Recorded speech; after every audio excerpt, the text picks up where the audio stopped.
DC, ¿no? Por eso desde una intelectualidad que podríamos llamar social cristiana, si quieren, ¿no? Es nuestra obligación participar también de esta exploración, contribuir a lo que Douglas McAdam, ¿no? Gran especialista en análisis de movimientos sociales, llamaba la liberación cognitiva, ¿no? O sea, cómo ciertos momentos críticos en que se ven ventanas de oportunidad de cambio y en lo que el intento es que lo normal no vuelva a su estado anterior, ¿no? Que construyamos nuevas normalidades. Y otra es la aclaración un poco del subtítulo entre lo global, lo local y lo glocal. Quizá el término glocal, algunos quizá no están familiarizados, por eso parece interesante ampliar un poco, ¿no? Estamos pensando con el término glocal en una articulación entre el anclaje territorial, entre lo local clásico, sin perder la conectividad global. O sea, una hibridación entre ambas áreas, algo así, si quieren llevarlo a nuestra situación actual, a nuestro encierro actual, al menos lo que vivimos entre hogares de clase media relativamente acomodada, estamos en casa, pero hiperconectados y al tanto de lo que pasa en el mundo. Sería una situación glocal, en cierto modo. Para diferenciarla de la global abstracta o cosmopolita universalista, y la local más bien, ahí estoy hablando más bien de lo local nacional o nacionalista, ¿no? El encierro proteccionista en el Estado-Nación. Bien, la presentación la quiero estructurar en tres partes. Espera, se me fue una. Ahí, demora un poco la...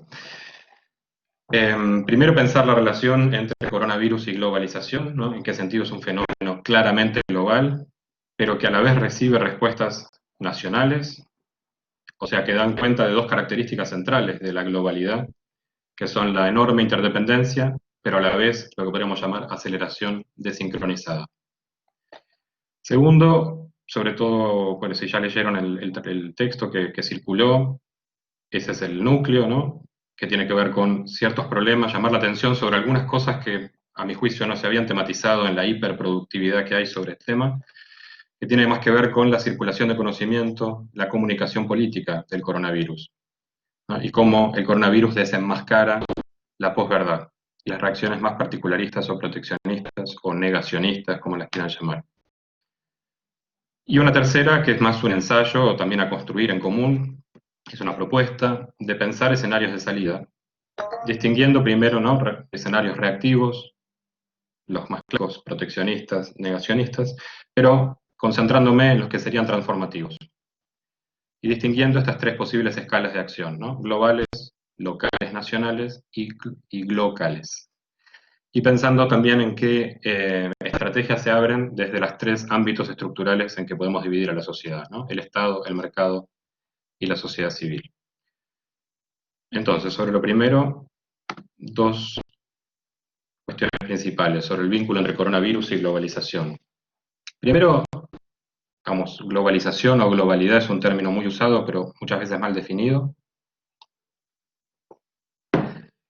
Yo prefiero entender más que a la globalización un proceso con causas y efectos intencionales y claramente identificables, más bien como un escenario de interacción, como una escala, donde los actores, organizaciones, sociedades, países, individuos, intervienen, intercambian, se comunican, que tiene simplemente lo novedoso es que es de una escala tan vasta o más vasta que cualquier escala anterior o cualquier escenario de interacción anterior, como el local, el nacional, el internacional, el transnacional. El global abarca el mundo como un todo. Y eso es algo relativamente novedoso que podemos decir que, si bien tiene antecedentes, la globalidad alcanza una importancia en nuestra vida cotidiana más o menos a partir de los años 90, ¿no? Como nunca antes en la historia.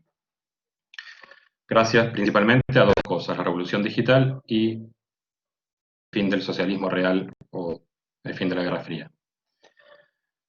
Y tiene dos, entre otras, pero bueno, prefiero concentrarme en dos características centrales que son interesantes para pensar la pandemia del coronavirus.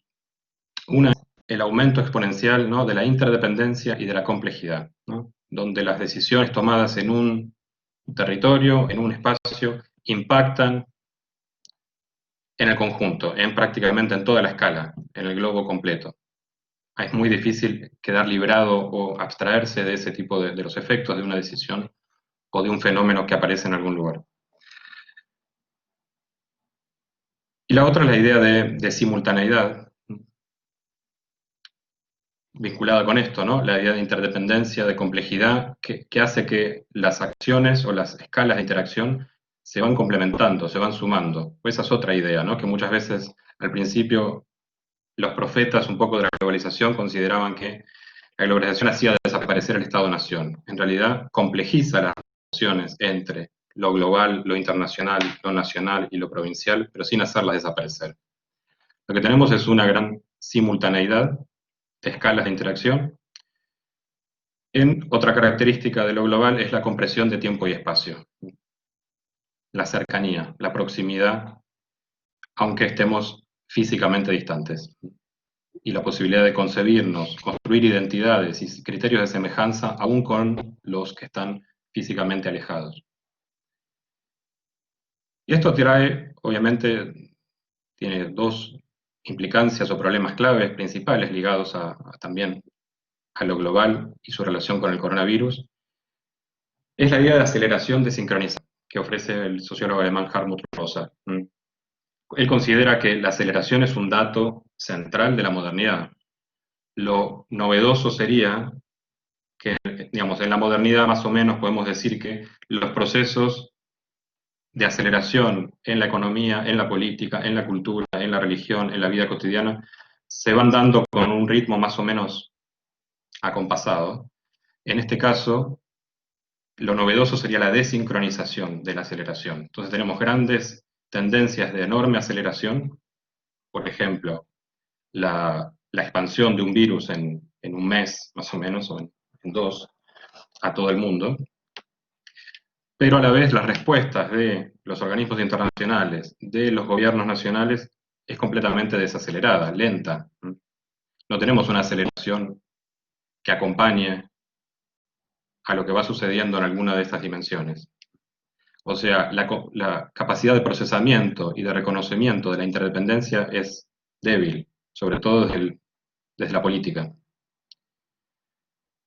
Y lo que da cuenta es también de que la globalización no es que es un proceso homogéneo en una sola dirección, sino que reconoce tendencias globalizantes y desglobalizantes a la vez. O hay dimensiones que se globalizan más rápido y otras que se desglobalizan o se globalizan más lentamente. Que podemos tener tendencias contrapuestas incluso en un proceso que podemos decir, seguimos estando en un escenario global, aunque haya ritmos diferentes. Y esto produce esta situación, ¿no?, de olvido de la interdependencia, aceleración desincronizada, una enorme vulnerabilidad estructural. O sea, una vulnerabilidad que no es solo algo que le ocurre a los demás, a los pobres, a los débiles, entre comillas, sino que es inherente a cualquier individuo, sociedad, organización. Y es una vulnerabilidad no solo ante amenazas externas, que venían de la naturaleza, como algo totalmente afuera, sino ante los riesgos autogenerados, ¿no?, a procesos endógenos.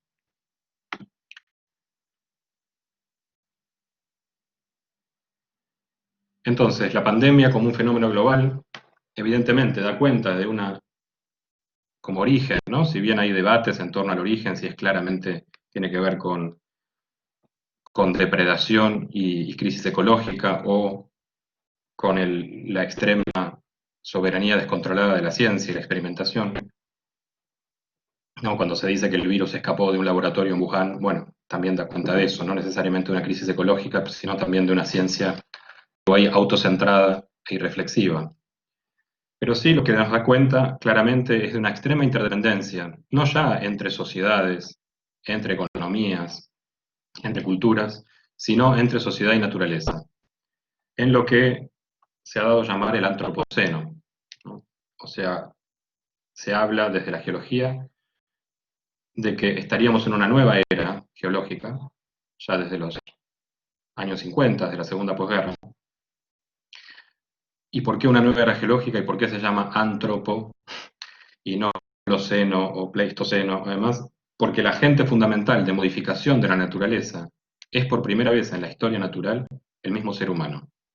Antes lo fueron glaciaciones, movimientos tectónicos, etcétera, o sea, procesos inherentes a la naturaleza. En este caso es la acción humana la que modifica fundamentalmente la naturaleza y donde se borran, en cierto modo, los límites entre naturaleza y cultura, entre sociedad y naturaleza. O sea que este virus nos habla claramente, es una situación antropocénica por excelencia, y habla también de una multicrisis civilizatoria. O sea, da cuenta de, hay todo un modo de vida, no es solo una crisis económica, digamos, como hemos pasado en el 2008, en el 29, etcétera, en el 73, sino que es una crisis de todo un modo de vida. Y también, si se quiere, con esta hipótesis de que el virus escapó de un laboratorio, bueno, nos habla también de una ciencia autocentrada y reflexiva, evidentemente. Y es también en esta idea de que una aceleración desincronizada da cuenta de una crisis de gobernanza global, ¿no? Porque tenemos un fenómeno claramente globalizador, pero a la vez las respuestas no son concomitantes, ¿no? No tienen el mismo ritmo. Tenemos organismos internacionales debilitados, ya devaluados por otro tipo de procesos anteriores, y las respuestas tienden a ser particularistas, negacionistas. Nos sumamos a historias recientes de ajustes en sistemas de salud pública en varios países, en varios países europeos y de los Estados Unidos, pero también en nuestro país, en nuestra región también. Y podemos recordar, hay varias, pero bueno, destaqué acá tres grandes paradojas de la pandemia, ¿no? Con respecto también a otras pandemias anteriores, más localizadas, más regionales, y que afectaron primero a las capas más vulnerables, a los sectores más débiles de la población. En este caso tenemos llamativamente es una enfermedad primero de cosmopolitas, de viajeros, de población privilegiada. Los países desarrollados son los más complicados, ¿no? De a poco nos estamos complicando nosotros y de a poco en nuestras mismas sociedades son los sectores más pobres los que a donde está llegando la pandemia y los que la van a sufrir en peor medida, obviamente. Pero se inicia en otro tipo de estratos sociales. A la vez, revaloriza profesiones y actividades esenciales, que ahora descubrimos que son esenciales, ¿no? Porque en realidad eran y siguen siendo las peor remuneradas y las menos prestigiosas, pero ahora de golpe pasan a ser esenciales. Obviamente todos los servicios de salud, basura, educación, comida, provisión de alimentos, ¿no? Y avanza, como decíamos, por la aceleración de la interdependencia, pero a la vez nos obliga a una extrema ralentización, ¿no? Nos obliga a encerrarnos, aunque digitalmente, pero bueno, nos obliga, es algo acelerado, pero que nos obliga a mantener otro ritmo, ¿no? Y esto yendo al segundo punto, ¿no? Que tiene más que ver con el texto que ustedes veían, quería poner el acento, digamos, se han dicho muchas cosas sobre la pandemia y las reacciones del Estado, la securitización, la crisis de los sistemas de salud, bueno, la probable y ya presente crisis económica que estamos enfrentando y que vamos a sufrir más. Me parece que se había dicho poco sobre la circulación de conocimiento, la relación entre ciencia y política, y cómo se comunica un poco la pandemia. Y por eso me parecía que había un blanco interesante, era la posverdad, y que me parecía que algo positivo de la pandemia era que nos permitía desenmascarar la posverdad. Y asociada a la posverdad, todas estas reacciones particularistas, negacionistas, que todavía seguimos viendo, aunque nos llame la atención. Como vieron en el texto, bueno, la posverdad es un término que se desarrolló principalmente en el 2006. Fue como la palabra del año en el mundo de habla inglesa, también en alemana, con otro nombre, como vamos a ver después. Pero podemos decir que implica la distorsión deliberada de una realidad en la que los hechos objetivos influyen menos en la formación de la opinión pública que los llamamientos a la emoción y a la creencia personal. Y con todo el ejército, ¿no?, de producción de news, de trolls, de mensajes segmentados por audiencias, diciéndole a cada uno lo que quieren escuchar, ¿no?, o trabajando las creencias más primigenias de las personas, sin importar mucho su relación con los hechos objetivos. Y por eso decíamos, 2016 no es casual que ese término se difundió junto a la gestión de partidos antisistema, lo voy a decir así en forma más neutral, en Europa, la, la- la votación en torno al Brexit en el Reino Unido, la victoria de Donald Trump en los Estados Unidos, todos sucedidos en el 2016, o luego, más tarde, en nuestra región, la llegada al poder de Jair Bolsonaro en Brasil. Lo interesante es que, y así son las reacciones, ¿no? Son reacciones que a mi juicio se pueden calificar claramente de post-veritativas o de cercanas a la posverdad, que han mostrado, primero el mismo Johnson, ¿no? El primer ministro británico, pero sobre todo Donald Trump y Bolsonaro aún más, completamente negacionistas, ¿no? Provocativas, machistas, burlonas, ¿no?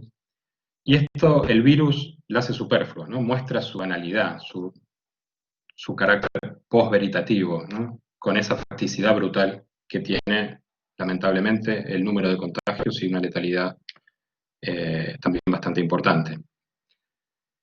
Entonces, la posverdad se vincula también con la acepción alemana. El término alemán, siempre los alemanes, el lenguaje alemán es siempre un poquito más preciso que otros, habla de postfaktisch, ¿no? En realidad, no es solo posverdad, es más allá de los hechos. Los hechos se vuelven anecdóticos. Entonces, en una especie de constructivismo radical, lo que pasa a importar son las creencias y las emociones en torno a los hechos. Total, los hechos, al fin de cuentas, se terminan construyendo.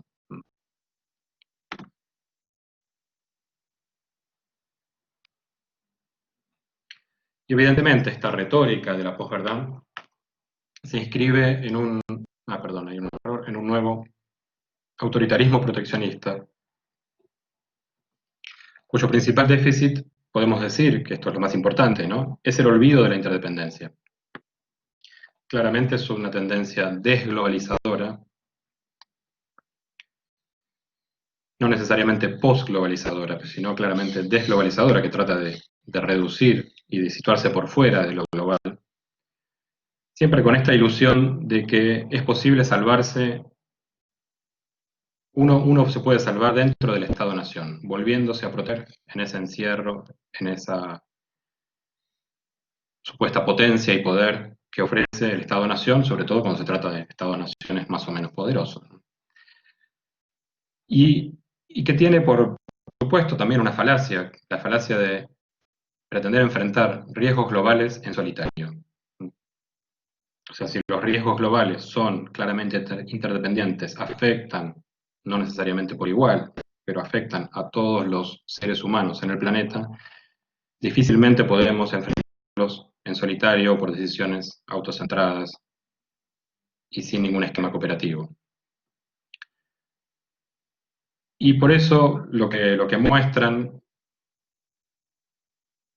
lo que se evidencia con esta pandemia en relación a la posverdad y la dramática facticidad, ¿no?, que tiene esta pandemia, es que las respuestas más equilibradas, racionales y efectivas son, o parecen ser, veamos cómo terminan resultando, pero bueno, parecen ser aquellas que toman en serio los hechos y que descansan al fin de cuentas en el conocimiento que ofrece la ciencia y los expertos en qué, en problemas sanitarios, ¿no?, en epidemiología, infectología y salud pública en general. Y a la vez, justamente, no es una ciencia, no son ciencias puras, ciencias abstractas, sino ciencias que no apuestan necesariamente a la búsqueda de una verdad única y definitiva, sino que es una verdad práctica, situada. O sea, un tipo de conocimiento que, a diferencia del conocimiento vinculado a las industrias de defensa, muchas veces a la ciencia básica ligada a esas industrias, no está orientado primordialmente al progreso material y tecnológico ni a la voluntad de poder, sino que es una verdad puesta al servicio de la vida como bien supremo. Y yo creo que ese es el principal valor, que es lo que se está rescatando en algunas políticas e imaginarios, ¿no?, para enfrentar esta pandemia. Y así quería llegar entonces a este más bien ensayo de escenarios de salida, de imaginación de escenarios de salida, distinguiendo, efectivamente, podemos tener escenarios de salida que son reactivos, ¿no?, que tratan de reafirmar lo que se venía haciendo, y en todo caso, si hay una amenaza, de cómo me protejo, o transformativos, ¿no? Donde la amenaza es una oportunidad para cambiar. Siempre entendiendo, ¿no? Que la emergencia, la amenaza es una oportunidad y un ensayo de cambios también, pero también puede ser, en lo reactivo, volver al miedo más defensivo. Y así es que tenemos esta primera respuesta, si se quiere, que es la del business as usual. O sea, sigamos haciendo más o menos como siempre, seguimos haciendo negocios, seguimos operando y desarrollando políticas públicas a privilegio de la economía y del funcionamiento del capitalismo, además globalizado. Y tratamos de forzar volver a la normalidad rápido y volver reforzados a la normalidad, ¿no? Efectivamente, esta es una tendencia factible, ¿no? Probablemente, sobre todo los más escépticos, consideran, acá no va a pasar demasiado, va a haber un par de reformas cosméticas y como se hizo en varias crisis económicas, va a haber grandes salvatajes y no solo vamos a volver igual, sino que hasta los más poderosos van a ser más poderosos que antes, ¿no?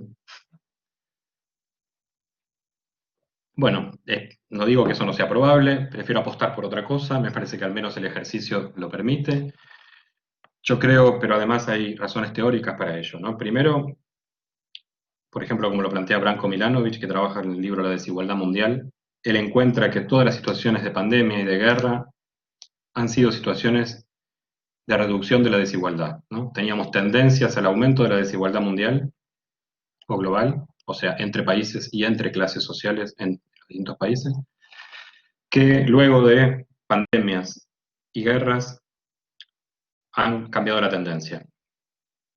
Y también en general, yo tiendo a no menospreciar la capacidad del capitalismo y de la modernidad para absorber la crítica.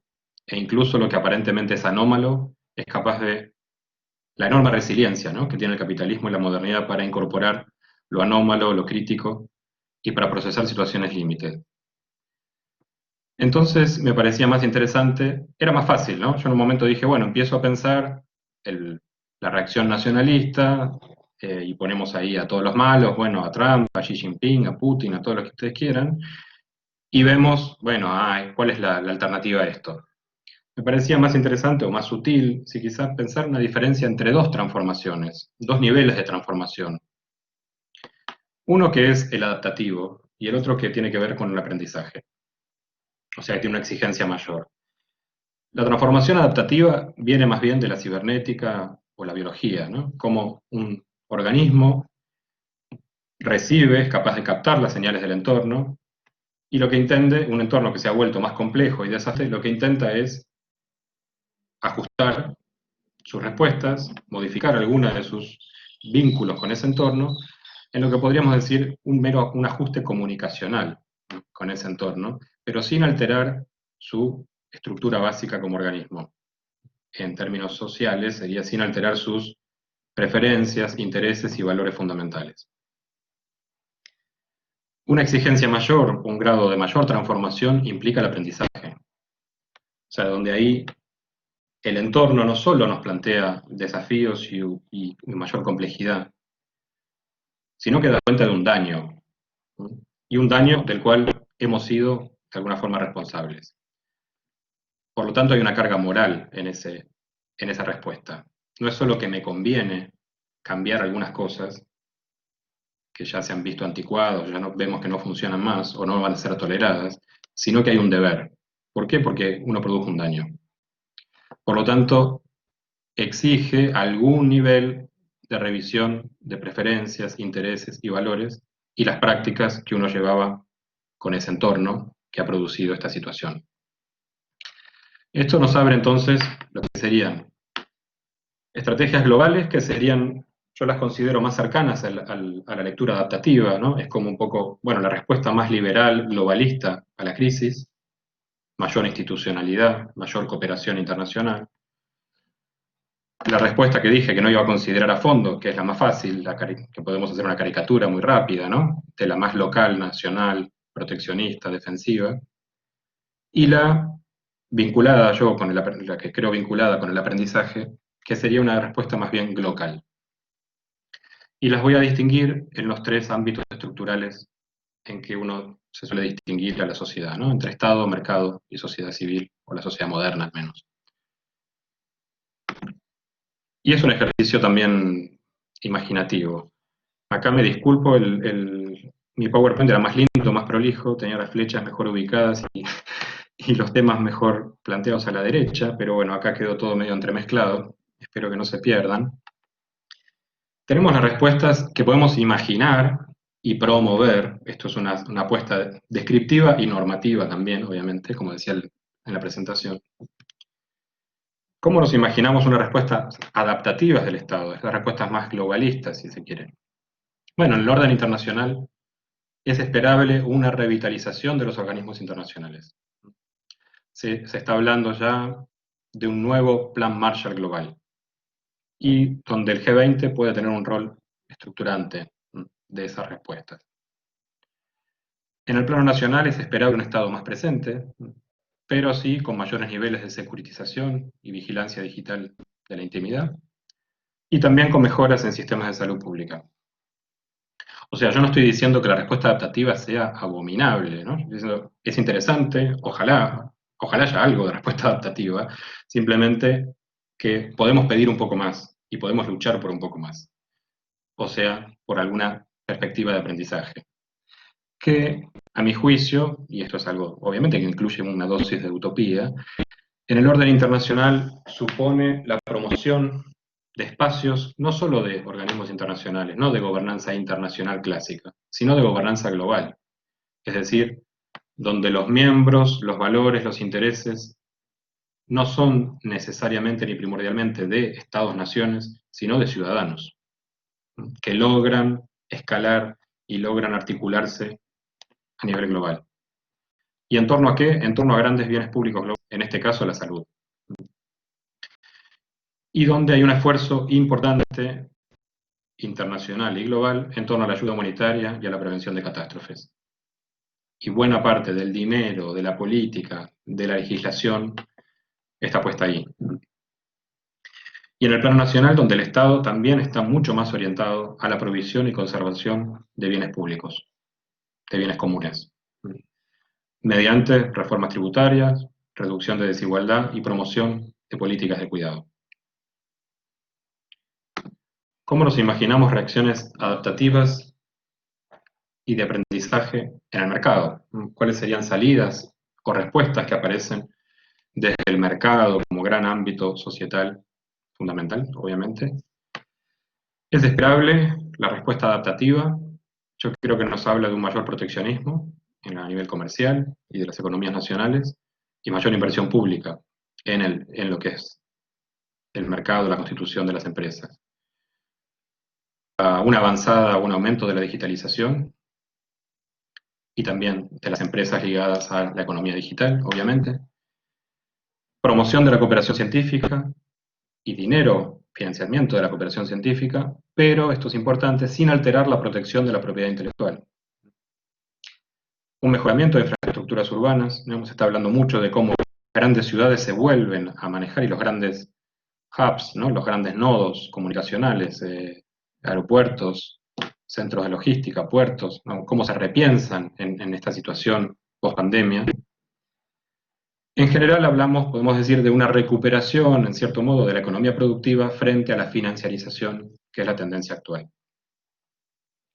¿Cuál sería una respuesta del mercado en términos de aprendizaje? O sea, un grado más, y un grado más ético, si se quiere, no solo conveniente. Lo que podríamos llamar una logística de recorridos cortos, privilegiando el comercio y la producción de cercanía.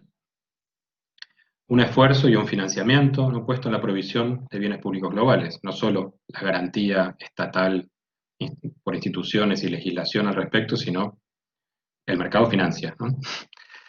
Y el fortalecimiento de pequeñas ciudades, no necesariamente el mejoramiento de las infraestructuras de las metrópolis, sino sobre todo cómo se ven fortalecida la vida en pequeñas ciudades. Son los lugares más seguros en este momento, ¿no? Y una economía que de a poco vuelve a orientarse a su origen, que es la satisfacción de necesidades. Que solemos olvidarnos que la economía se supone que está para satisfacer necesidades. Y para revalorizar actividades esenciales, o que ahora se descubren como esenciales. Y esto no es menor, sobre todo en términos de derechos jurídicos. Las disputas, también con grandes disputas probables, norte-sur sobre todo, en torno a la propiedad intelectual y las patentes.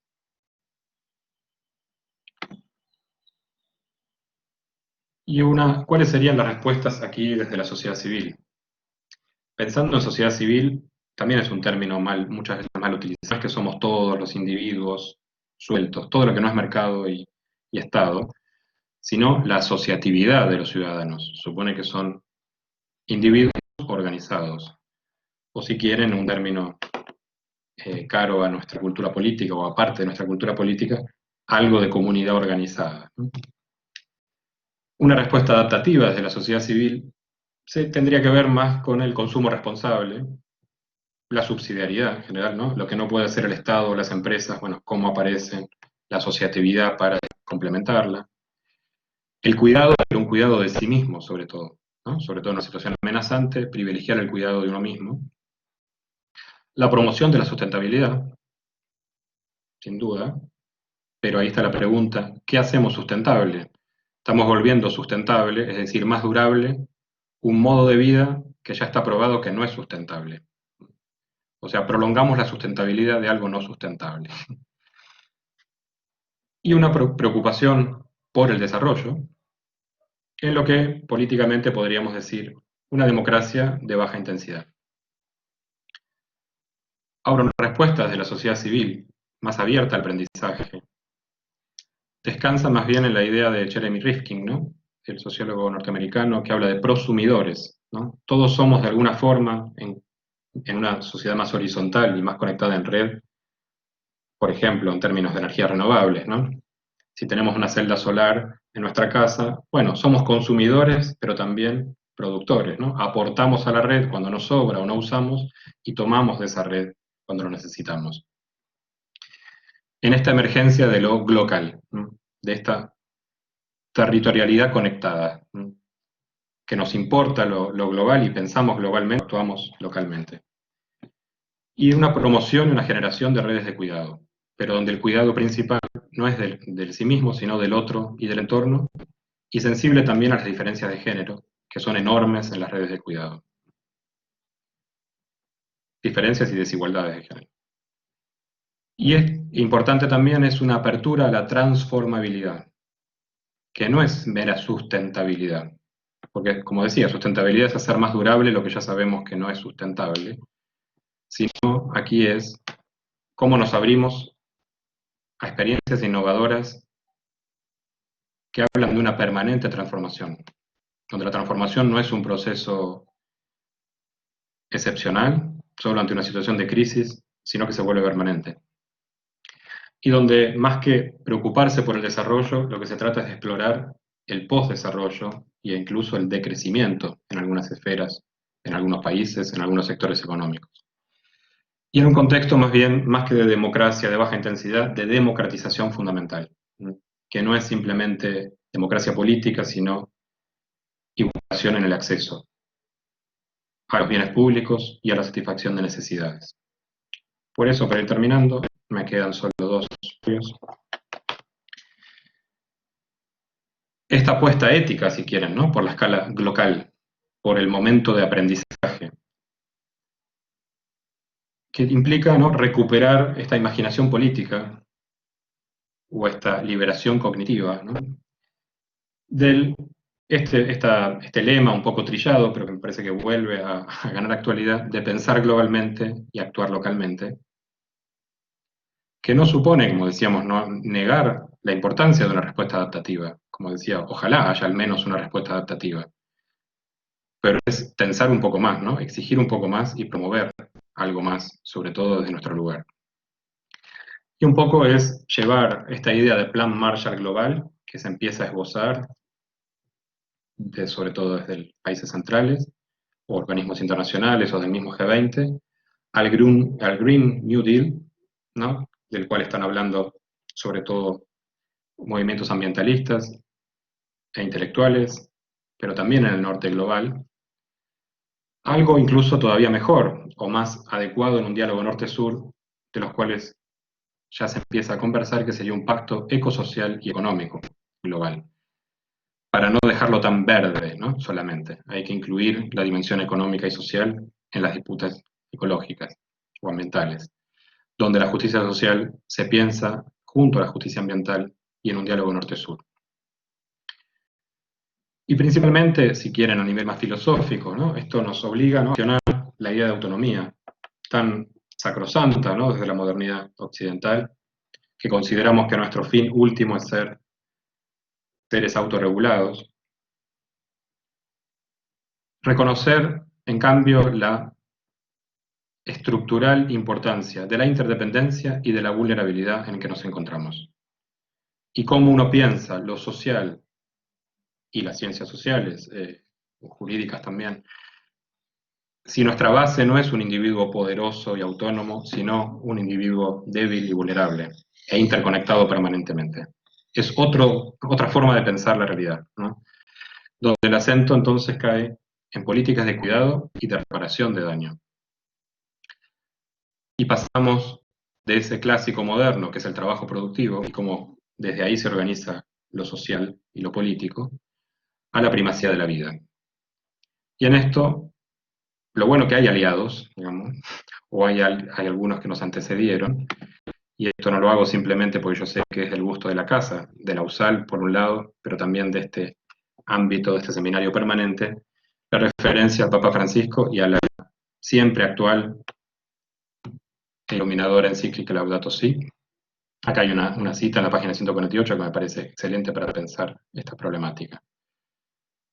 Para que surjan nuevos modelos de progreso, necesitamos cambiar el modelo de desarrollo global, lo cual implica reflexionar responsablemente sobre el sentido de la economía y su finalidad, para corregir sus disfunciones y distorsiones.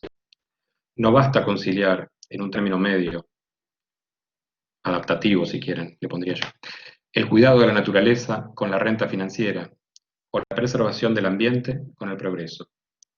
En este tema los términos medios son solo una pequeña demora en el derrumbe. Simplemente se trata de redefinir el progreso. Un desarrollo tecnológico y económico que no deja un mundo mejor y una calidad de vida integralmente superior no puede considerarse progreso. Muchas gracias.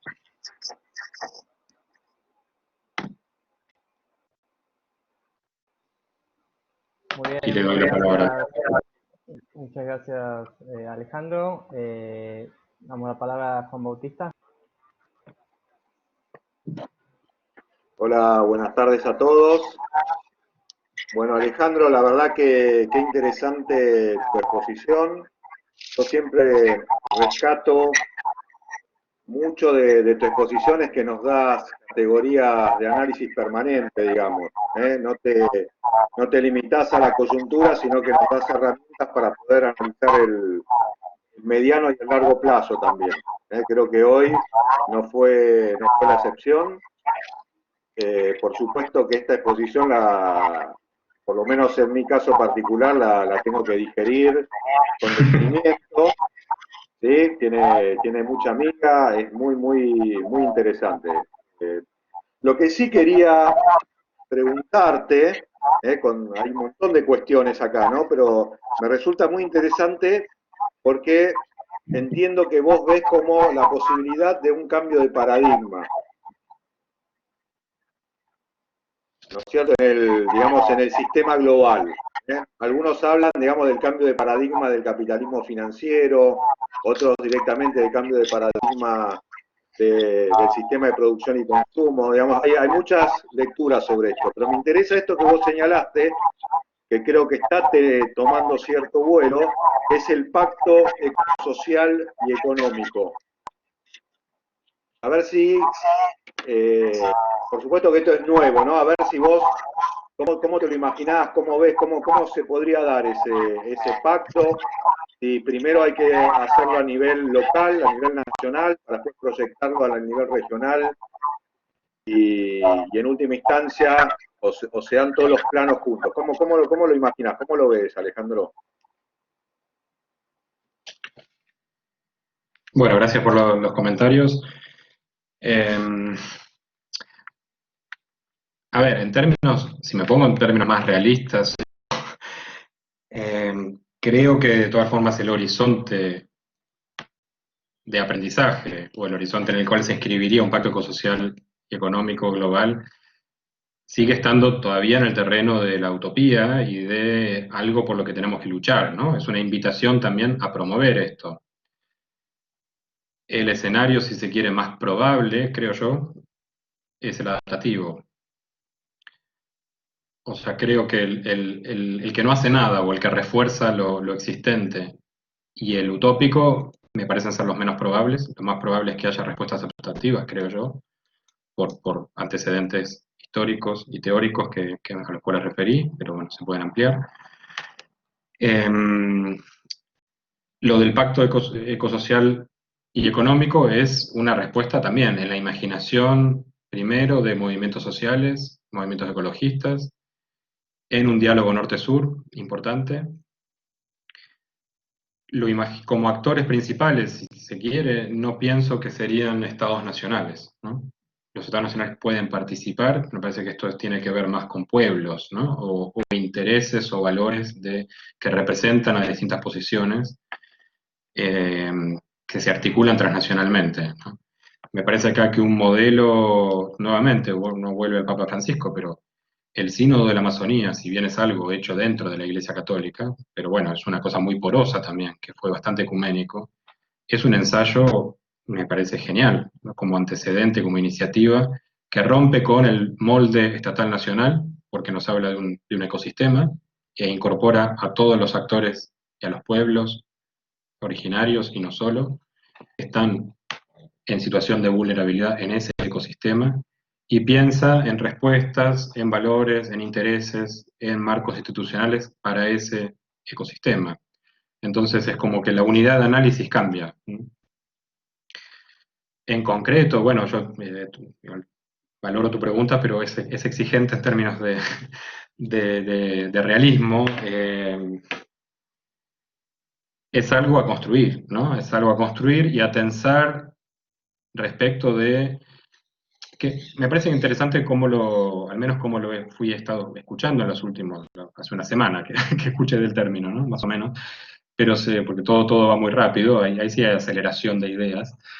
Eh, estamos es como algo que se suma al Green New Deal, que es algo que viene más desde el ecologismo del norte, es como agregarle cuestiones más de justicia ambiental o justicia climática y pensando norte-sur, ¿no? Entonces, ineludiblemente tiene que ser más participativo a nivel global y menos un acuerdo de cúpulas. Me parece que el Green New Deal no deja de ser algo más pensado desde gobiernos y empresas, con cierta participación de la sociedad civil, y al menos los actores que están promoviendo el pacto social y económico global es algo como más desde abajo. Pero, y ahí, bueno, sí, desde la sociología política digo, bueno, los cambios fundamentales en realidad combinan las dos cosas, ¿no? No tengo por más que no le guste lo de abajo o suene bien, pero bueno, implica alguna actividad también desde arriba, ¿no? Por decirlo así en forma simple y caricatura. Bueno, muchas gracias. Sí, obviamente que es algo, pero me gustó eso, que es algo que hay que pensar, que hay que tratar de desarrollar y sobre todo que viene desde la lógica, digamos, de la participación de la sociedad civil, digamos, ¿no? Si es una idea que no se asume de la sociedad civil, va a ser difícil que la dirigencia política la lleve adelante. Bueno, muchas gracias. No, por nada. Abrimos, si te parece, Alejandro, a las preguntas y consultas del resto de los participantes. A partir de ahora están habilitados. Hay un icono que es de levantar la mano, que por favor vayan levantando la mano los que quieren hacer alguna consulta y le vamos dando la palabra y ahí activan el micrófono y la cámara, por favor. A ver. Ahí abrimos las preguntas. Yo aprovecho y hasta que se activen las preguntas, meto un bocado. Aquí tengo a la profesora Mariana Colota, así que no voy a decir nada. Uy, la decana, bueno. Bueno, buenas tardes a todos.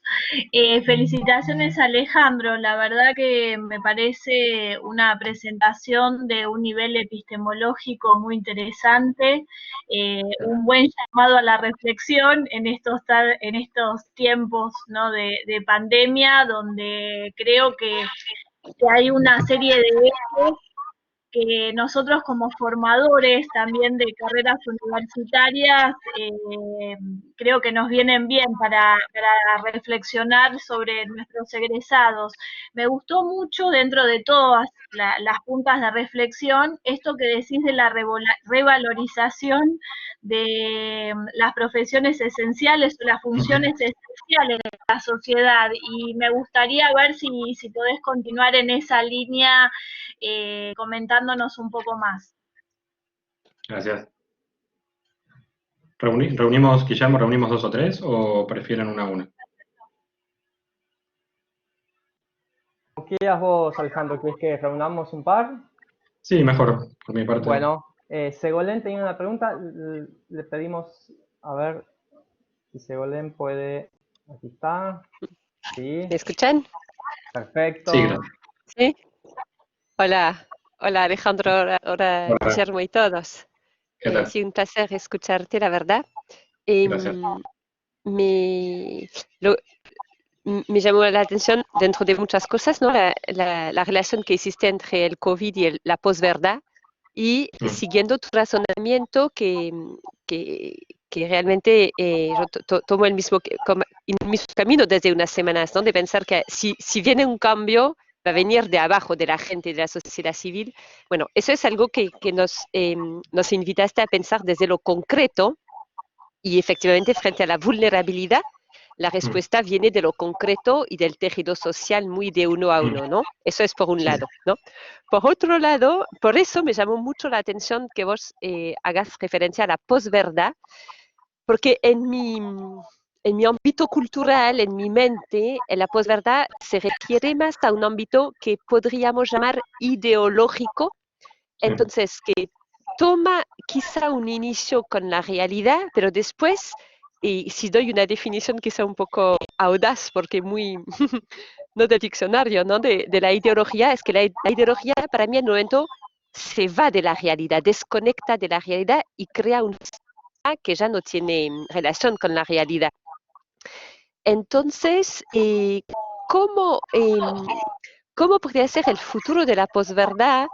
Y en el segundo, que va a intentar reconectar con la vida después del COVID, y me encantaría que haya como una revisión de parte de las propias ideologías, vuelta al concreto de su parte, y sin embargo me gustaría escucharte un poco más sobre ese tema, porque de momento no veo el camino que no retomen su vuelo. Ok. ¿Se entendió la pregunta? Creo que sí, ahí vos me dirás en la respuesta, a ver si lo entendí. En todo caso, respondo estas dos. Sí, empiezo por esto último. Ok, A ver, gracias, Alejandro. gracias. El problema está interesante esto del futuro de la posverdad. Yo no creo que sea una oposición entre abstracción y lo concreto, lo abstracto y lo concreto, digamos. Las construcciones ideológicas efectivamente son abstractas. La cuestión acá es la producción sistemática y la negación sistemática de evidencia, ¿no? Por ejemplo, lo vemos con el negacionismo climático, ¿no? Por ejemplo, es decir, hay instituciones y hay producción científica desde varias décadas en torno al calentamiento global que se ven como negadas o consideradas una especie de maniobra de parte de no sé qué conspiración. O sea, las teorías conspirativas también son muy ligadas a la posverdad. Entonces, desaparecer completamente no lo creo, pero me parece que se desenmascaran como una retórica totalmente vacía y muy ligada a proyectos de poder que no parecen contrastarse con la realidad y con lo que muestra y nos exige una interdependencia a la cual no podemos escapar. Y a una vulnerabilidad también que tenemos que tomar en serio. Parece que esta retórica de la posverdad, y en esto no estoy pensando solo en Trump, ¿no? O sea, una respuesta también, si se quiere, nacionalista o proteccionista puede ser puede ser la de la misma China, ¿no?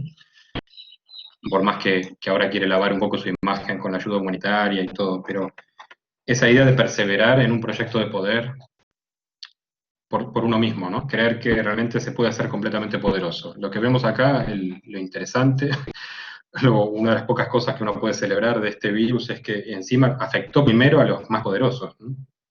Y afecta más, por el momento, a los más poderosos y los de mayor bienestar, y a los que se creían invulnerables, ¿no? En cierto modo. Hasta podían prescindir de servicios de salud pública, ¿no? O de financiar servicios de salud pública. Eso es todo un dato. Entonces, me parece que no es un problema de ahora lo concreto vuelve, bueno, vuelven sí, la facticidad bruta de los hechos, ¿no? Y eso es que hay que tomarlo muy en serio.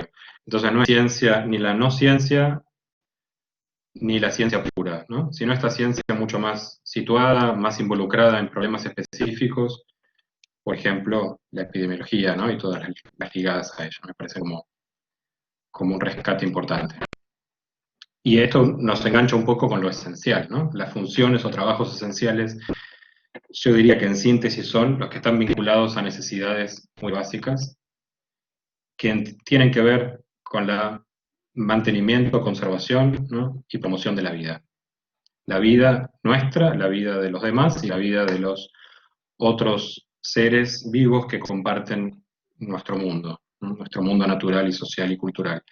Entonces, esas actividades ya en esta crisis están siendo revalorizadas, al final son las que hay que mantener, las que hay que mantener dinámicas, las que hay que financiar.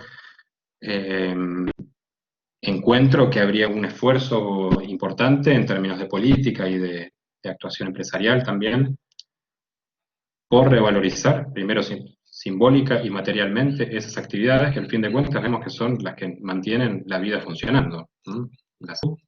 La producción de alimentos, la distribución y comercialización de algunas cuestiones muy básicas, medicamentos y la educación, ¿no? Que cosas que todavía se pueden hacer y que, bueno, quizá, bueno, las industrias culturales también son importantes, el arte, digamos, hay ciertas cosas que nos mantienen vivos y que nos mantienen conectados, ¿no? Esas son las cuestiones fundamentales. Y vemos que otras tantas que creíamos tan importantes, tanto turismo, tanto viaje, tanta entre entretenimiento, industrias mucho más superfluas, probablemente pierdan un poco de relevancia por un tiempo. No digo que se vayan a alterar completamente, pero sería mucho más interesante repensar la organización social y la valoración de ciertos trabajos a partir de esas actividades esenciales que tienen que ver con necesidades fundamentales y con la vida misma, y no tanto con los agregados.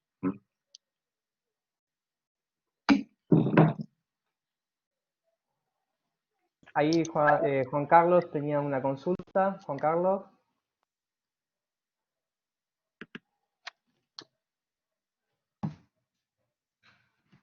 Bueno, Alejandro, primero felicitaciones y muchas gracias. La exposición fue clara y abrió muchísimas cosas, como dice Juan Bautista, para poder digerir, ¿no? Va a ser una discusión muy larga. Y tú sabes que cultivo la historia del derecho, o sea que y en este tiempo un poco es el planteo de ir viendo en el pasado esas epidemias o pandemias y las pospandemias. Sí. Y yo lo que voy sintiendo, sobre todo, que hay una serie de tensiones de categorías. O sea, por un lado, tú bien describías la globalización, pero hay un replanteo con el concepto de soberanía. Un replanteo en el poder dentro de la economía, ¿no? Más poder tiene el que distribuye que el que produce. Y en esa salida que tú presentas, o esas posibles salidas, es cómo vamos a poder salir con una sociedad que se va a profundizar la desigualdad. Una desigualdad que es el que tiene acceso a los medios digitales va a ser parte y el que no tenga acceso no lo va a tener. Cuando tú planteabas el concepto del New Deal o esa idea del nuevo plan Marshall, siempre quedó en esos planes alguien mucho más fuerte que lo pudo llevar adelante. Esta es una de las pocas ocasiones que todos quedamos golpeados. Yo creo que es una oportunidad, como tú dices, ¿eh? Es la primera vez, desde el punto de vista de la Argentina, es la primera vez que algo nos alcanzó a todos. Pero desde el punto de vista de esos grandes planes globales, golpeó a todos. Entonces, mayor desigualdad, mayor pobreza, mayores problemas de accesibilidad. Desde el punto de vista educativo, bien vos lo describiste, en mi opinión el único grupo que se pudo adaptar es el universitario. El medio y el inicial hay que ver en los diferentes sectores. Entonces, cómo replantear una salida con un acuerdo global desde la sociedad civil, etcétera, como tú bien lo planteabas, con ese nivel de desigualdad que se va a plantear. La historia me demuestra que los primeros tiempos de las pospandemias o posepidemias no son los más agradables. O sea que hasta que todo se empieza a reacomodar en la sociedad es bastante difícil. Y el tema de la profundidad de la pobreza se dio en todos los momentos. O sea que la salida no es una salida generosa, por decirlo. Pero te vuelvo a decir, me pareció fantástico y tengo más dudas todavía, así que bienvenido. Un abrazo y gracias. No, gracias a vos, muy buena pregunta, muy desafiante. Sí, yo, digamos, hice referencia a Branko Milanovic, por ejemplo, que es un economista del Banco Mundial que hace historia económica. Encuentra evidencia de que al menos siglo XIX y siglo XX las situaciones no de crisis económica, las crisis, por eso podríamos distinguir, las crisis que son exclusivamente económicas muchas veces terminan favoreciendo a los que ya eran más poderosos. Pero en general, luego, pero evidentemente pasado un tiempo, no es inmediata, la salida de crisis sociales y de salud mucho más fuertes terminan reduciendo la desigualdad. Son momentos de la tendencia que venía mostrando un aumento de la desigualdad, podemos decir que llega a un pico y empieza otra vez a descender. Como bien decías, esto no es de corto plazo, probablemente el primer post-pandemia, no sé, todo lo largo de este año seguramente, son momentos de profundización de la desigualdad, de la vulnerabilidad, del sufrimiento en general. Estamos ya pasando de, como decía, si esto se inició entre la población más cosmopolita, viajera, beneficiada, y los países más ricos, de a poco esto está bajando a otros estratos sociales, lo sabemos en la misma ciudad de Buenos Aires, y esto es incalculable, ¿no? No sabemos por dónde y cómo se puede enfrentar, y los efectos que puede llegar a tener. En realidad no te estoy contestando demasiado, pero bueno, evidentemente obliga a repensar cuestiones que ya venían, digo, si uno se sitúa dentro de los estudios globales, evidentemente lo que vos dijiste de la soberanía es algo en cuestión. La soberanía estatal en un territorio terminado por una autoridad que monopoliza la violencia legítima y la recaudación tributaria, bueno, es algo que ya estaba en cuestión, que había que ver, pero teníamos reacciones particularistas que trataban de recuperar esa soberanía e incluso decir, esto, yo no financio más a la Organización Mundial de la Salud, salgo del acuerdo sobre el clima y demás. Y efectivamente va a traer nuevos acomodamientos o redistribuciones de soberanía. Pero en repartos más simétricos, creo yo, por eso me pareció importante distinguir, ¿no? Estado, mercado y sociedad civil con respuestas específicas, ¿no? Que en algunos casos se pueden complementar, otros no. Obviamente son ideas muy ensayísticas de un ejercicio de imaginación de esto podría ir por este lado y esto por otro, ¿no? Pero el repensar en términos más conceptuales, si querés, que es algo que ya se venía dando en análisis de globalización, me parece que esto lleva a profundizar mucho más y a hacer más urgentes estos análisis, tanto teóricos como prácticos o políticos, ¿no? Muchísimas gracias, Alejandro. No, me respondiste muchísimo. Bueno, Como tú bien decías, es una de las primeras veces, oportunidades que hemos tenido, también a través de una situación no grata, pero que la realidad se presenta como tal, o sea, las debilidades de infraestructura, desigualdades, problemas de accesibilidad a la justicia, medios, todo es groseramente presentado. sí. Y lo peor que estamos como si estuviéramos desde el jardín viendo la realidad por una ventana. Sí, Muchísimas sí. gracias. Gracias. Alejandro, aprovecho una consulta para retomar algo que habíamos hablado, no me acuerdo cuándo, pero supongo que hace bastante, que tiene que ver con la teoría del desarrollo de Lezernich, de Stefan Lezernich, y un poco que veníamos conversando porque esa teoría empezó a estar como de auge hace un par de años, él particularmente, este sociólogo alemán, que básicamente plantea que poco lo mismo que el Papa Francisco, que no podemos seguir pensando ni en desarrollo sostenible ni sustentable, sino que hay que dejar de consumir, dejar de producir, cuestiones superfluas. Y te quería preguntar, vos que conoces y tienes familiaridad con ese enfoque, ¿hasta qué punto te parece que es un enfoque que hoy puede echar luz? Y lo digo tanto por lo positivo, porque digo, es un discurso que viene planteando que la interdependencia en el comercio de cuestiones superfluas y no tan superfluas nos vuelve más vulnerables y destruye el medio ambiente, sino también porque parece difícil de implementar, ¿no? El rasgo utópico del que plantea Lezernich no deja de ser como un problema, porque uno le cuesta pensar la adaptación de ese enfoque a este contexto. Quizás a partir de la pandemia se puede pensar como que es algo más realista, no sé cómo lo ves vos en ese sentido.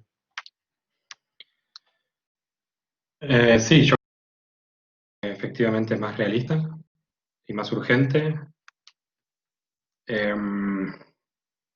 Una primera respuesta, me parece que ligada a una idea de desdesarrollo o postdesarrollo o de crecimiento, es lo que ya me parece que se empieza a plantear como muy probable mayor ralentización, ¿no? Es una idea y de localización de actividades. Esto, la cercanía, la proximidad, lo fundamental, lo esencial, y, y el globo como horizonte, pero más en lo comunicacional o en lo ideacional, pero menos en lo material. Y si se quiere, hay una categoría importante de la economía ecológica que es desacoplamiento, ¿no? Es un poco como desacoplar el crecimiento económico al uso de recursos agotables, ¿no? Renovables. Entonces, de repente, ¿cómo encontramos? Sí, innovación, movimiento económico, ganancia, lucro, digamos, es algo inherente al capitalismo, pero crecientemente en actividades que tienen menos impacto ambiental, ecológico, viajes, distancias, y un poco, bueno, estas mismas experiencias, ¿no? De a poco nos estamos acostumbrando a cosas que parecían como, no, como, el otro día lo hablábamos, ¿no? Si queremos contactar a un académico internacional y el procedimiento clásico es, bueno, a ver, ¿y qué le ofrecemos? El viajecito, el hotel, la cena, no sé cuánto, y ahí organizamos el pequeño evento. Ahora de todos estamos hiperconectados, haciendo conferencias o escuchando conferencias y intervenciones en cualquier lugar del mundo, ¿no? Y esto yo creo que está para quedarse. No creo que así, claramente, iremos combinando lo presencial, lo semipresencial, ¿no? Lo virtual y lo presencial, pero esto que se veía como una excepción, como, no, ¿cómo vamos a hacer una defensa de tesis o cómo vamos a hacer esto en videoconferencia? De golpe se va a volver mucho más normal. Entonces, una idea concreta tiene que ver con desacoplamiento, ¿no? Digamos, todo lo que se puede hacer digitalizado, lo que no implique movilizarse, usar recursos agotables, ahorrar energía, más, y se puede seguir haciendo, ¿no? Y se va a hacer cada vez más probablemente. Si eso es post-desarrollo completamente, bueno, no lo sé, es un camino a, ¿no? Quizás es cuestión de hacerlo y después le ponemos la etiqueta, ¿no? Pero desacoplamiento es fundamental.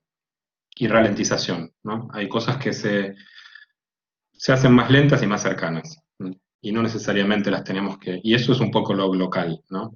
Jeremy Rifkin decía, creo que la semana pasada, ¿no? Hay una entrevista que le hizo la BBC. Está bien, él tira esas grandes bombas, ¿no? Pero se acabó la globalización, ahora viene la localización. Bueno, no sé si sería tan jugado, pero algo de eso hay. Y eso es un poco algo de la idea que quería plantear, ¿no? En la presentación. A ver, muchas gracias, Alejandro, está clarísimo. Gracias. ¿Tenemos alguna pregunta más? ¿Alguna consulta más, Alejandro? ¿O vamos cerrando?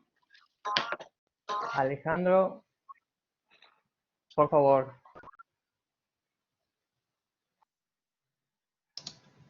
Hola. Sí, ¿qué tal? No sé si me toca a mí para preguntar.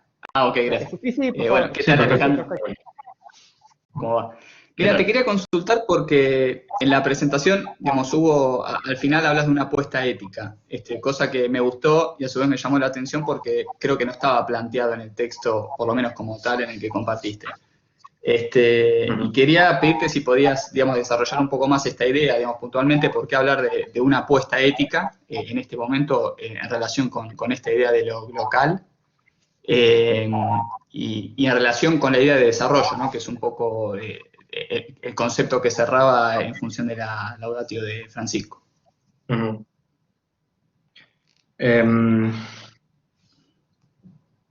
Sí, efectivamente no estaba, el texto, bueno, era como que me invitaron a decir más cosas y yo dije, bueno, vamos probando, y me enganché un poco con esta idea de pensar escenarios más allá o esta DC, después del coronavirus. Y esa es una apuesta ética porque si yo me quedo en lo descriptivo, bueno, esa salida evidentemente no está como esbozada, decíamos sí, algún movimiento social que habla de este pacto y demás, pero no puedo pensar lo que sea una salida ni la más probable ni la más realista. Entonces, hay una apuesta normativa, si quieres, ¿no? O sea, combino lo descriptivo en términos imaginarios con lo que considero que además es bueno que pase, ¿no? O sería bueno que pase. Y me parece que es ética también en el sentido que, repito, yo creo que lo más probable es una respuesta adaptativa. Quizás estoy siendo muy optimista, pero está bueno. Ojalá me parece que sí, que va a haber una respuesta adaptativa importante. La ética que exige ahí el ideal regulativo, ¿no? Tensar, exigir un poco más. Exigir un poco más a los poderosos y en la experimentación de la misma sociedad civil o de los mismos desde abajo, como decía. Entonces es no solo lo descriptivo, lo que hay y lo que está y lo que es realista y probable, sino cómo abogamos o exigimos un poco más, ¿no? En términos, si se quiere, de teoría crítica, ¿no? Como poner el ideal regulativo por delante y ver cuán lejos vamos o cuán cerca vamos quedando de ese ideal regulativo. Alejandro, hay una Gracias. pregunta de otro Alejandro. Ajá.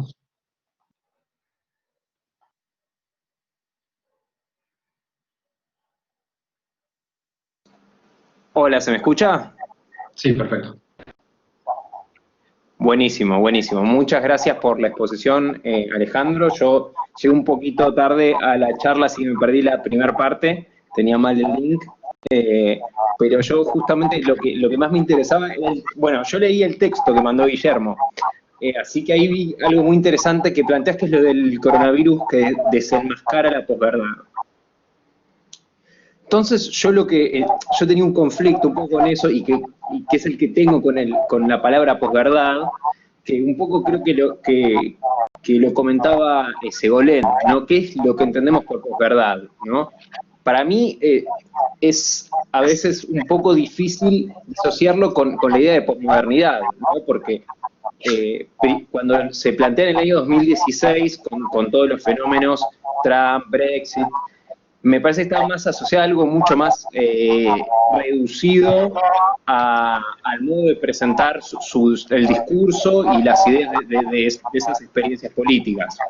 Entonces yo pienso lo siguiente: no puede llegar a ser Trump de por sí un primer elemento que está poniendo en crisis la idea de posverdad, pero posverdad en un sentido más amplio, ¿no? Más vinculado a la posmodernidad, a esto que decía Nietzsche, de la verdad como un ejército de metáforas, o más los posmodernos, como la idea de la cultura, el simulacro, de algún modo, pero no Trump en sí mismo, sino, porque a veces Trump se lleva un poco las cámaras, ¿no? Pero el tema es la ciudadanía que vota Trump, que vota todos estos más antisistema.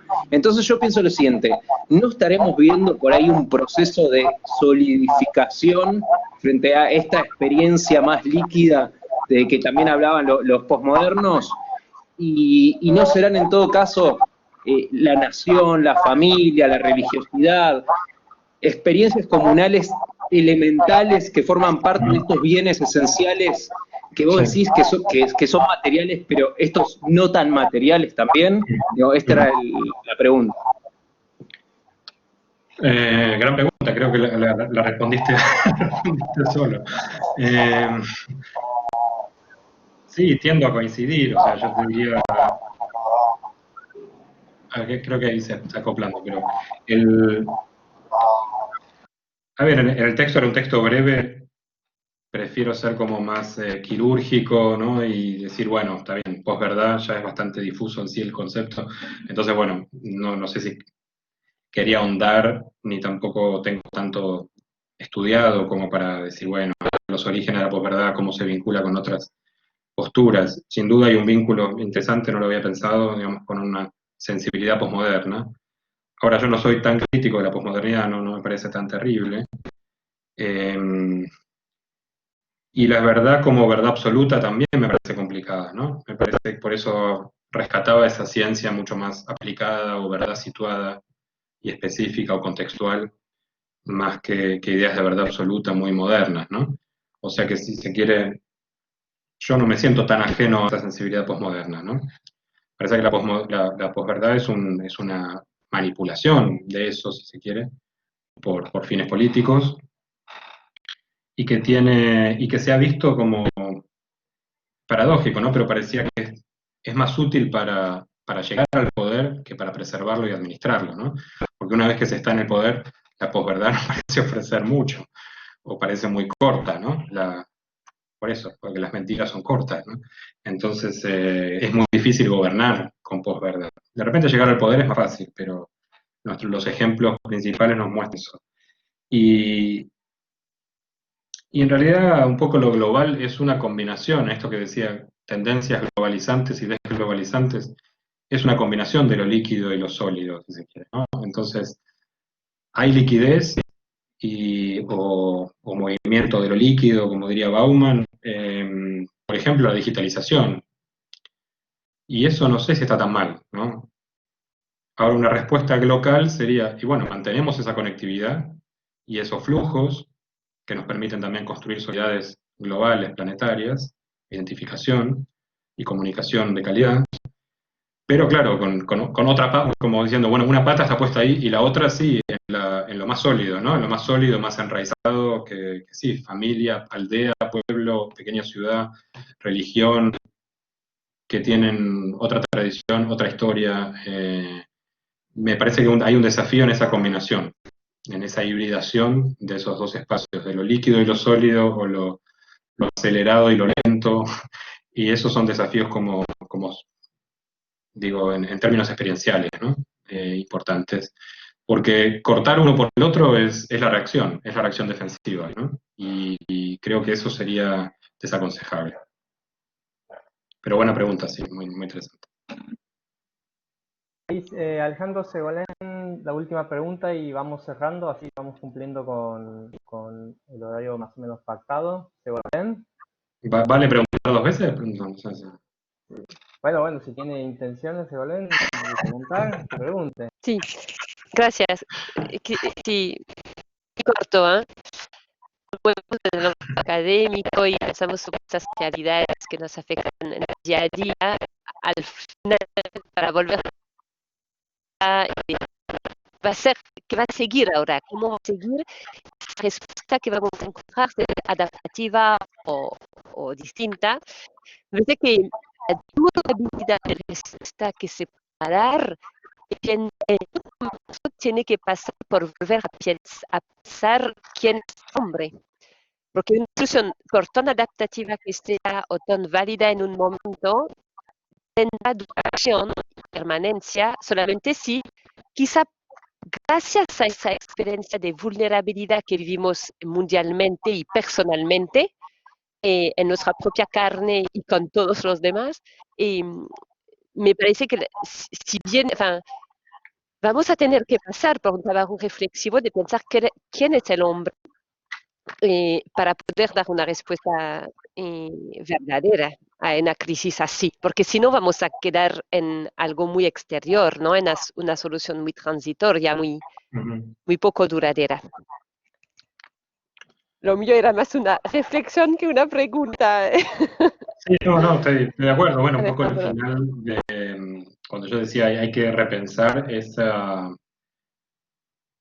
valoración extrema, yo no digo que no sea un valor rescatable, que viene del pensamiento iluminista, ilustrado, liberal, de la autonomía, y la autonomía es fundamental para resistir totalitarismos, para ganar espacios de libertad, evidentemente, pero colocarlo como cuestionar la supremacía, ¿no? El valor último de esa idea que nos hemos acostumbrado, ¿no? Por ejemplo, McIntyre tiene un texto muy interesante, ¿no? Cuando plantea que en ese animales racionales y dependientes, al menos se tradujo así, que qué distinta sería la filosofía moral occidental si en lugar de haber tomado como base la idea de un sujeto autónomo, poderoso, que en realidad características en etapas cortas de su vida, ¿no?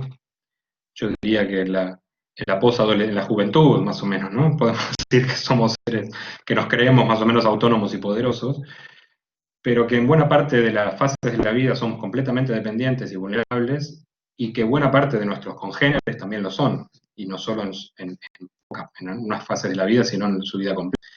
Entonces, construir la filosofía moral y luego la social y la teoría y la praxis social y política institucional a partir de un individuo que es más bien vulnerable, es muy distinto que pensarlo como un sujeto autónomo, poderoso, que construye el mundo, que se perfecciona y que supuestamente está orientado a la verdad y está en un progreso indefinido. Sí, tenemos teorías al respecto y críticas de la idea de progreso y la idea de perfectibilidad, pero no las hemos llegado a construir adecuadamente tomando la vulnerabilidad como un dato estructural, ¿no? Antropológico, digo, no la vulnerabilidad, porque estamos pensando en la vulnerabilidad siempre, incluso en la sociología, ¿no? Como algo que le pasa a otros. Ah, los sectores vulnerables, ¿quiénes son los pueblos vulnerables, los vulnerables? No, vulnerables somos todos, ¿no? Algunos más que otros, obviamente, algunos tenemos más posibilidades, pero y esto, la pandemia nos desenmascara, nos muestra con toda su crudeza esa vulnerabilidad estructural, ¿no? Que cuestiona una idea de autonomía poderosa, ¿no? Que sería más propia más que de un adulto o de un adolescente, ¿no? Creer que somos completamente autónomos y todopoderosos. Por lo tanto, una respuesta más adulta me parece que sería mucho más consciente. Vamos con Kant, ¿no? En que llegamos a la adultez. Deberíamos ser conscientes más de nuestra autonomía, de nuestra vulnerabilidad. Es un Kant dado vuelta, pero bueno, es un poco así. Muchas gracias. Bueno, gracias, Golem. Vamos cerrando.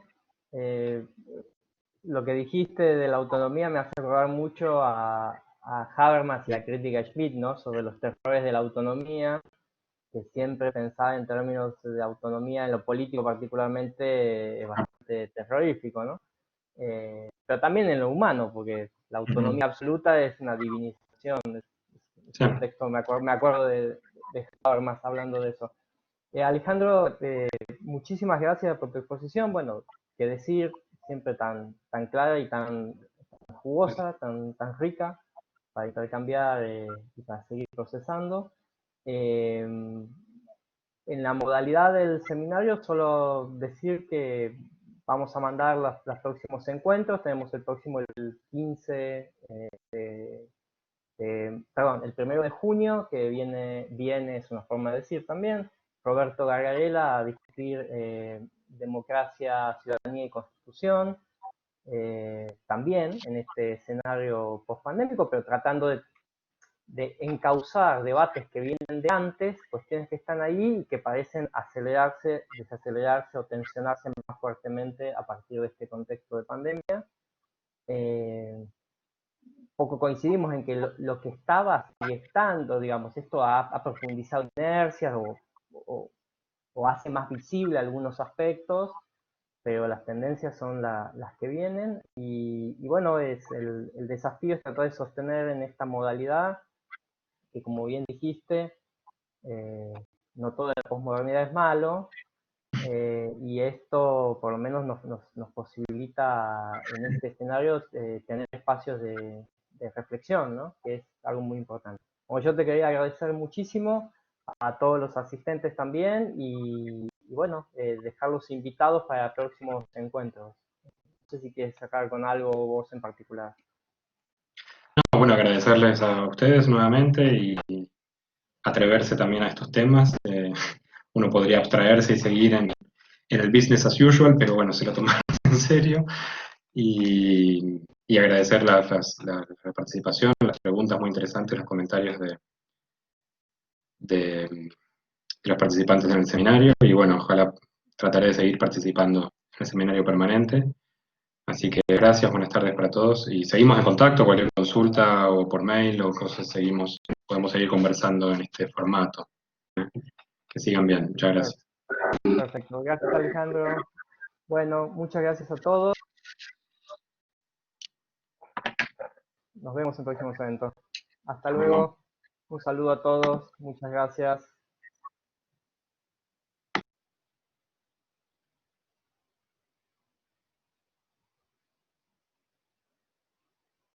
Gracias a todos por su participación.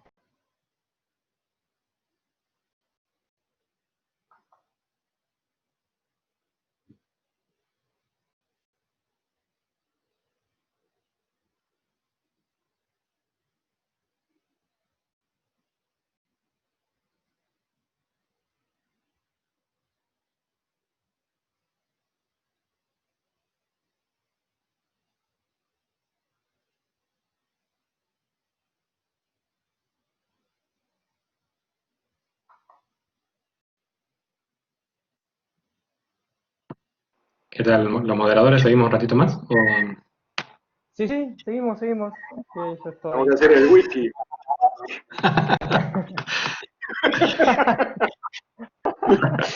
Wiki post presentación. Post presentación. Ver, el JB. Claro, ya tenemos un Acá JB. tengo un Jack Daniel. A un JB, un JB. Daniel. Ah, JP, esa JP, peor, ¿eh? Este es JB. Che, Ah, no, cuidado que JD, claro. se está grabando todo. Un momento, a ver, vamos a apagar. Sí, saca